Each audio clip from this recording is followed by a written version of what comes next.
ये जो दिन रात हम कीर्तन करते हैं, सत्संग करते हैं, हरि गुरु की चर्चाओं को श्रवण करते हैं, इसे ऐसे ही साधारण मत समझिए। इसी के माध्यम से हरि, इसी के माध्यम से हरि सदृश गुरु आपके कर्ण रंध्रों के मार्ग को पार करते हुए हृदय में आकर विराजित होकर आपके लिए परिश्रम करते हैं।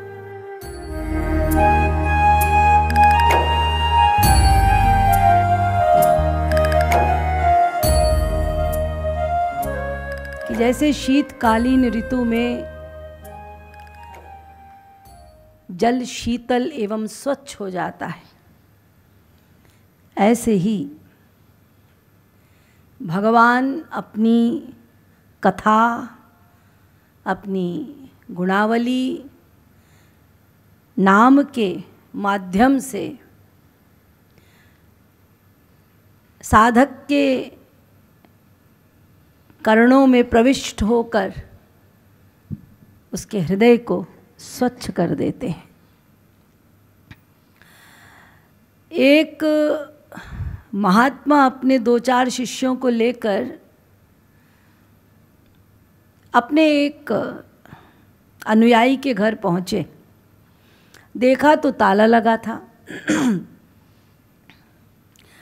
महात्मा जी ने अपने शिष्यों से कहा, ताला तोड़ दो। शिष्यों ने कहा, अरे घर का स्वामी घर में नहीं है और हम ताला तोड़ दें, कहीं गजब ना हो जाए, यानी गड़बड़ ना हो जाए। गुरुजी ने कहा, नहीं नहीं, तोड़ दो तोड़ दो। तो ताला तोड़ दिया गया। अब गुरुजी अपने शिष्यों के साथ भीतर गए और शिष्यों से कहा कि देखो, सबसे पहले घर की सफाई करो। अब घर का जो स्वामी था, वो गुरुजी का अनुयायी, वो 6-7 मील दूर कहीं गया हुआ था। गुरुजी ने अपने शिष्यों से कहा कि हम भी सफाई करते हैं, तुम भी सफाई करो। सफाई हो गई। सफाई के पश्चात गुरुजी ने कहा, रसोई में जाओ, देखो दाल चावल आटा चीनी है या नहीं, और पाक क्रिया प्रारंभ करो, रसोई बनाओ, हम भी मदद करेंगे।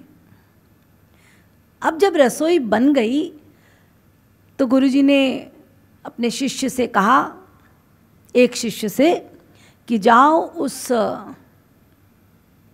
मेरे अनुयायी को बुला कर लाओ। अब वो गया, पता वता लगाया उसने, तो पता चला कहाँ है वो। फिर वहाँ पहुँचा और उसने खबर दी कि गुरुजी घर पे आ गए। अब तो वो दौड़ा दौड़ा दौड़ा दौड़ा आया और आते ही गुरुजी के चरणों में गिर पड़ा और चरण पकड़ के रोने लगा। गुरुजी, आज मुझको ये पता चला, आज मैं कृतकृत्य हो गया। मुझे ये पता चला आज कि आप मुझसे कितना प्रेम करते हैं, कि आपने मेरे घर को अपना घर माना है, मेरे घर को अपना घर माना है। यह आज मुझे विश्वास हुआ कि आपका संपूर्ण अधिकार आप समझते हैं और निश्चिंत होकर आप सफाई भी करवा रहे हैं, कर भी रहे हैं, खाना भी बनवा रहे हैं और तैयार होने पर मुझे बुला रहे हैं, तुम भी खा लो, हम तो खा ही रहे हैं। तो आपका इतना अपनापन मुझे आज विश्वास हो गया। इसलिए वो चरण पकड़ पकड़ के रो रहा है। ऐसे ही भगवान प्रविष्टः कर्णरंध्रेण कथा के माध्यम से या नाम गुण आदि के श्रवण के माध्यम से, जब हम कथा श्रवण करते हैं, जब हम उनके नाम गुण आदि को श्रवण करते हैं, तो जैसे वो महात्मा ने देखा कि सारे दरवाजे बंद हैं, ताला लगा हुआ है, महात्मा ने आव देखा ना ताव और सीधा ताला तोड़ा। दरवाजे बंद हैं लेकिन हमको घुसना है, हम ताला तोड़ के घुसेंगे। ऐसे ही भगवान जब देखते हैं कि जीव अपने सारे दरवाजे बंद कर लेता है, भगवान को आना है, तो फिर वो एक रास्ता खोजते हैं और वो है कर्ण। ये कर्ण आप बंद नहीं कर सकते, ये खुला रहेगा। अब कोई जबरन रुई लगाकर रखे, ईयरफोन लगाकर रखे तो मैं नहीं कह सकती, फिर भी सारे दिन थोड़ी लगाएगा। और भगवान तो कृपा करने का बहाना खोजते हैं।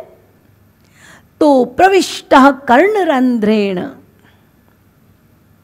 भगवान जब हम श्रवण करते हैं उनका नाम, उनका रूप, उनकी लीला, उनके गुण, उनकी कथा आदि, इन सब चर्चाओं को जब हम श्रवण करते हैं तो कर्ण के माध्यम से भगवान प्रविष्ट होते हैं। कथा को साधन बनाकर, गुणों को साधन बनाकर भगवान स्वयं कर्ण में प्रविष्ट हो जाते हैं। और प्रविष्ट होकर फिर ये दरवाजे से घुसे और फिर हृदय में जाकर बैठ गए।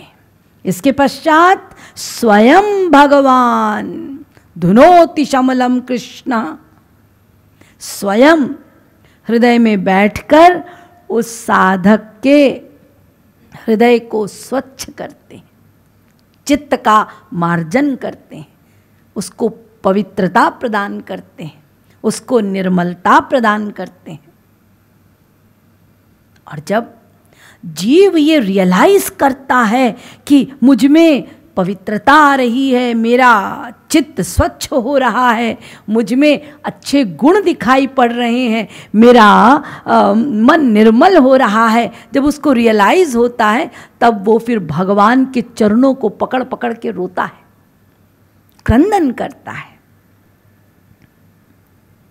और कहता है भगवान से कि प्रभु मैंने तो कोई विशेष प्रयास नहीं किया, लेकिन आप इतने दयालु हैं, इतने कृपालु हैं कि आपने स्वयं प्रयास करके मेरे लिए भगीरथ प्रयत्न करके